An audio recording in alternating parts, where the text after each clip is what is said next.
Pai do Senhor, meus irmãos, que bom, nós estamos aqui para mais uma lição CPAD. Dessa vez nós estamos indo aí já para a lição de número 6. Lição 6, que tem aí por tema a teologia de Elifaz. Só os pecadores sofrem? Meus irmãos, como é difícil nesse mundo de tantas teologias você passar por um momento difícil e ter amigos com ideias teológicas para te massacrar. Ou seja, você não tem a teologia da empatia, a teologia do consolo. Elifaz tinha a teologia do massacre, a teologia que te machuca e não te cura. É esse ponto que nós vamos ver aqui nesta lição 6. Então vamos aqui para o texto áureo que está em Jó capítulo 4, 7 e 8, que diz: lembra-te agora qual é o inocente que jamais pereceu, e onde foram os sinceros destruídos? Segundo eu tenho visto, os que lavram a iniquidade e semeiam o mal cegam isso mesmo. Jó 4, 7 e 8. Teologia de Elifaz. Verdade prática. Embora transcendente, Deus tem prazer em se relacionar com um homem terreno. Glória a Deus por isso. Texto de referência, ele está em Jó capítulo 4, de 1 a 8, Jó 15, de 1 a 4 e Jó 22, de 1 a 5. Ou seja, o combate, eu não vou nem chamar de debate, o combate de Elifaz a pessoa de Jó. Então nós não vamos ler esse texto de referência para nós ganharmos tempos. Vamos à introdução. Nesta lição estudaremos o discurso de Elifaz. Ele é o primeiro amigo de Jó a expor a sua concepção teológica acerca da situação degradante em que se encontrava o homem de Uz. Neste sentido, veremos que para Elifaz a justiça retributiva é certa, ou seja, só os pecadores sofrem e os justos não passam por reveses. Tópico 1 diz assim: os pecadores no texto da justiça retributiva. Os pecadores no contexto da justiça retributiva. A lei da semeadura e da colheita. Pensa bem.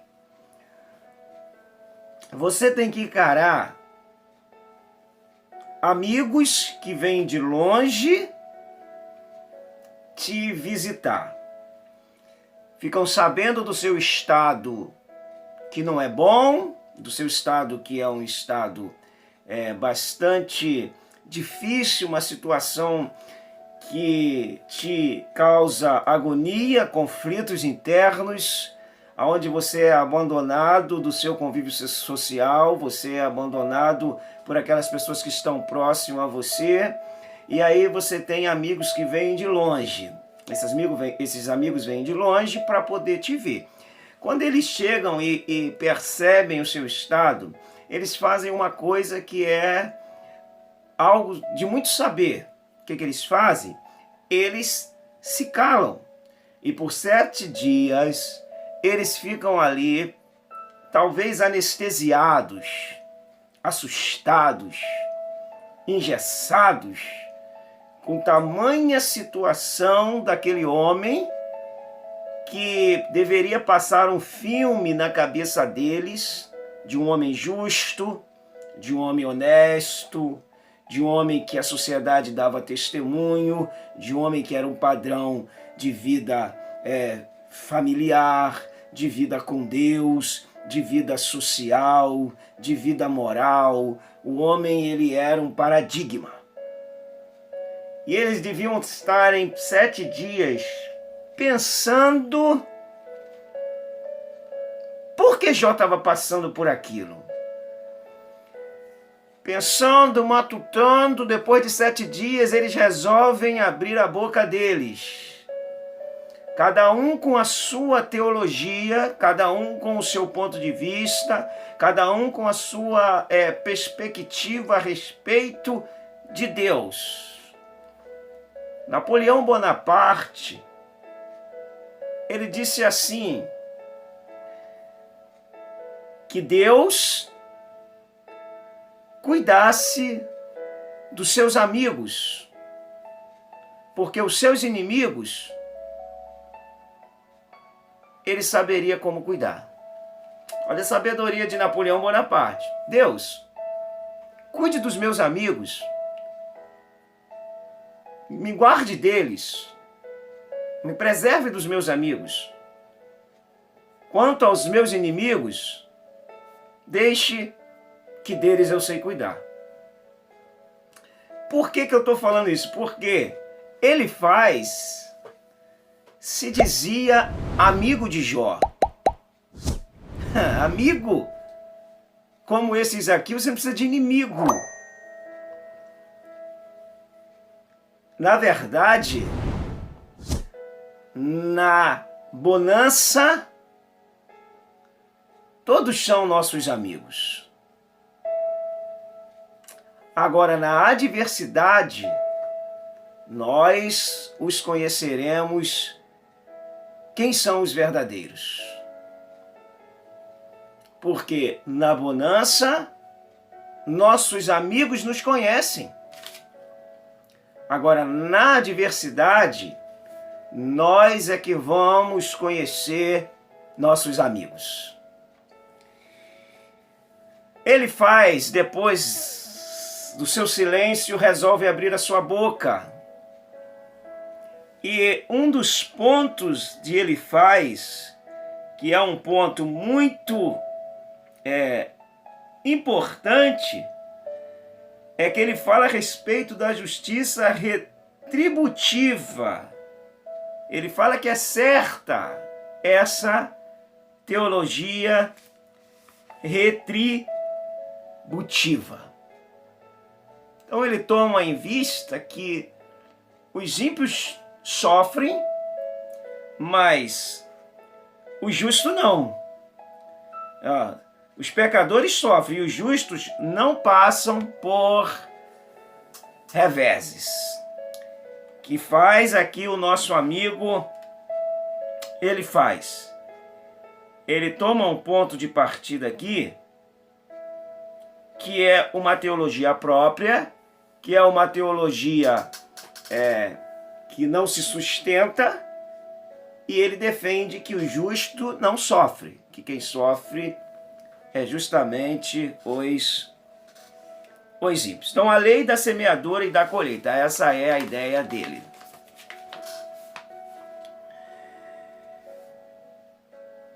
Para Elifaz,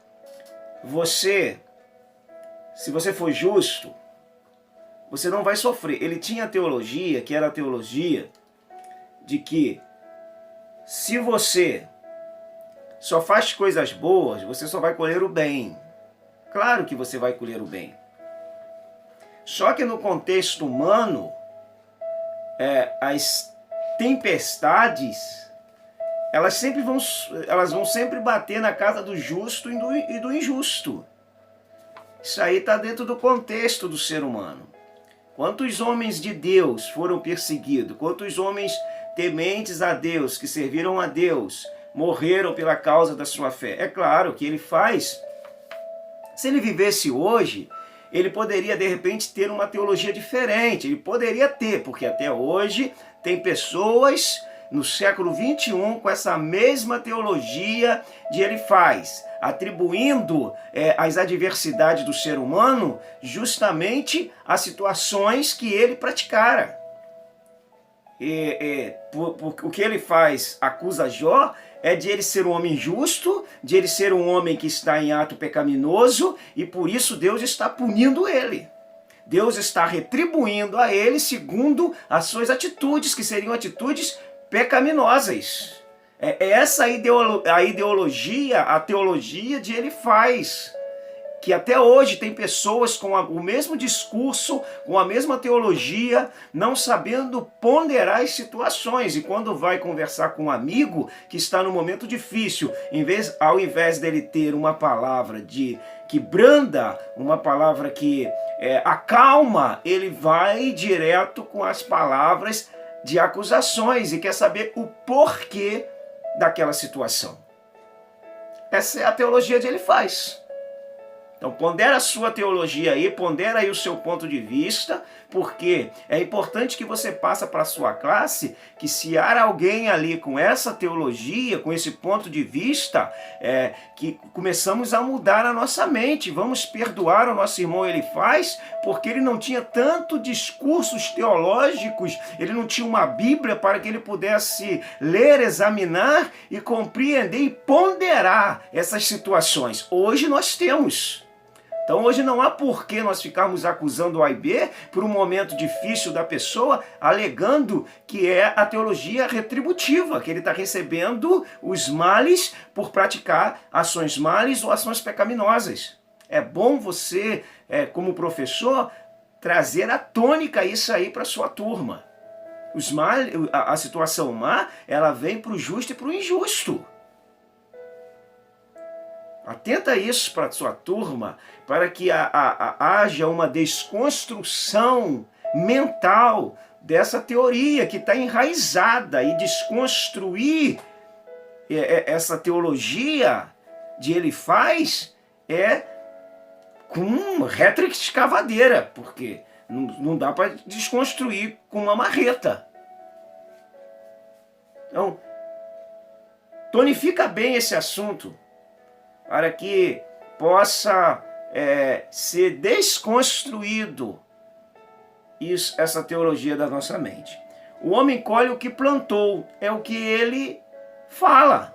O que ele fala é justamente isso, que ele colhe o que plantou. Automaticamente, se você plantou coisa má, você vai colher coisa má. Se você plantou coisas boas, você vai colher coisas boas. Então é importante que haja na mente que nem sempre você vai colher coisas boas e você vai viver uma vida de mar de rosas. Você vai plantar coisas boas. Até porque os contratempos são benéficos para nós. Os contratempos da vida de Jó fez Jó sair do lado de lá mais forte, mais robusto, mais fortalecido. Então, para isso, existem os contratempos. Então, o homem colhe o que plantou. Então, é importante que a gente pondere isso e saiba separar, porque a gente tem que cultivar coisas boas, plantar coisas boas, mas isso não nos dá uma imunidade contra as situações adversas.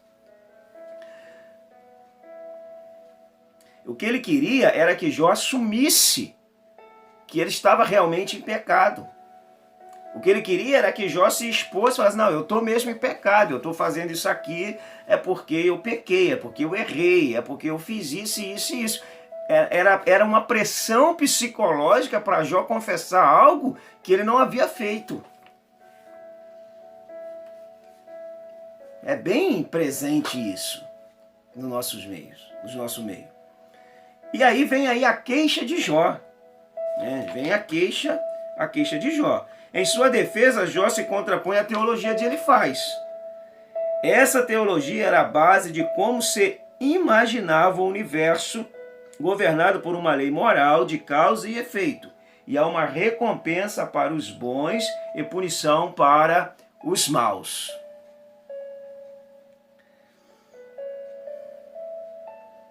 Elifaz não estava de todo errado, mas se equivocou-se quando pensava que esse pressuposto era o único existente. Ele acreditava, ele supunha por antecipação que isso era uma regra e não havia exceção a essa regra, essa era exclusiva e não poderia ter outro acontecimento que não fosse essa norma que ele mesmo estabeleceu, que era uma teologia de Elifaz mesmo. Então Jó, ele vem se defender e alegar que Elifaz está sendo infeliz com as suas colocações. Ponto importante de a gente ponderar e saber que dar um conselho para uma pessoa no momento adverso não é terminar de afundar a pessoa e acusar a pessoa. Até porque, se a pessoa houver feito mesmo, se ela tiver feito mesmo um ato pecaminoso, você não precisa acusar ela. A própria mente dela já é o seu próprio tormento. A própria mente dela é o seu próprio juiz. Você não precisa fazer isso. A mente da pessoa já é o seu juiz, já é o seu tormento, já é a sua autopunição. Desde que disso, a pessoa cuida, se quebrantando e se voltando para Deus. Mas Elifaz não tinha essa visão. A gente até compreende o ponto de vista pelo período que era. Então a gente também tem que entender o porquê. Agora, hoje, com essa mesma visão, já é um pouco mais difícil da gente entender. Até porque hoje a gente tem um exemplo de Elifaz que nós não devemos praticar da mesma forma.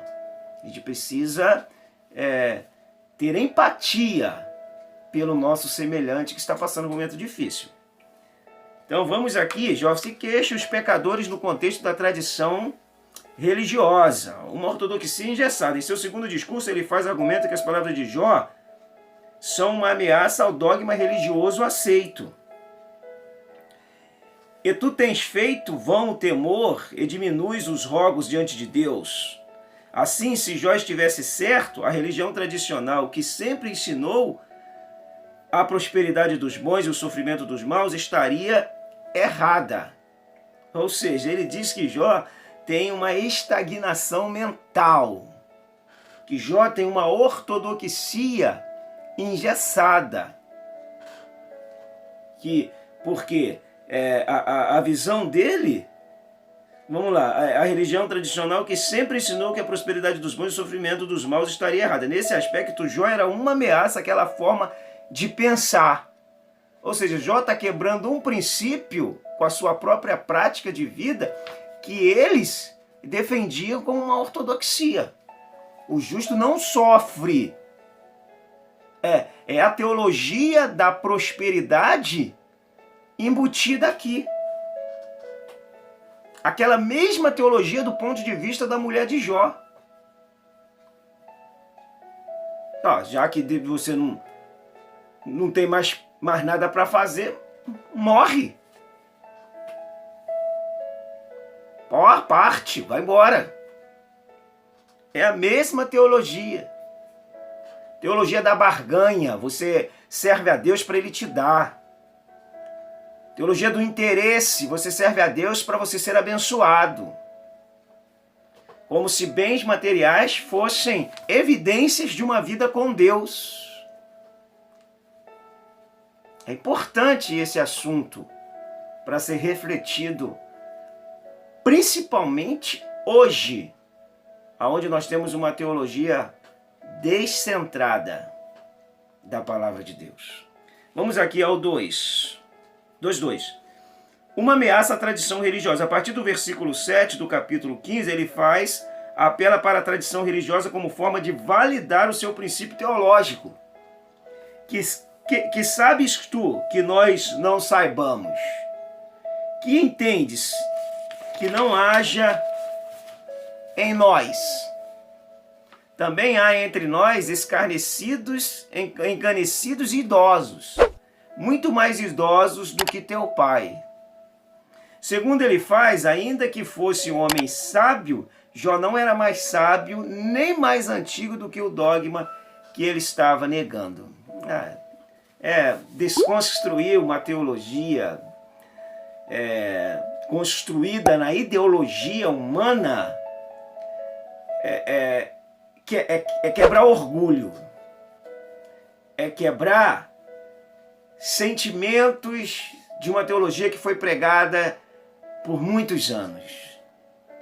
Jó está quebrando na prática uma tradição que não era a palavra de Deus. Ponto importante para ser bastante ressaltado na sala de aula. Um defensor celeste, 3. Em defesa de Jó se contrapõe... Em sua defesa, Jó se contrapõe ironicamente ao argumento de Elifaz. Aqui não podemos esquecer de que a resposta de Jó deve ser ouvida na forma poética, conforme o fazemos em Salmos, orações e súplicas recitados assim.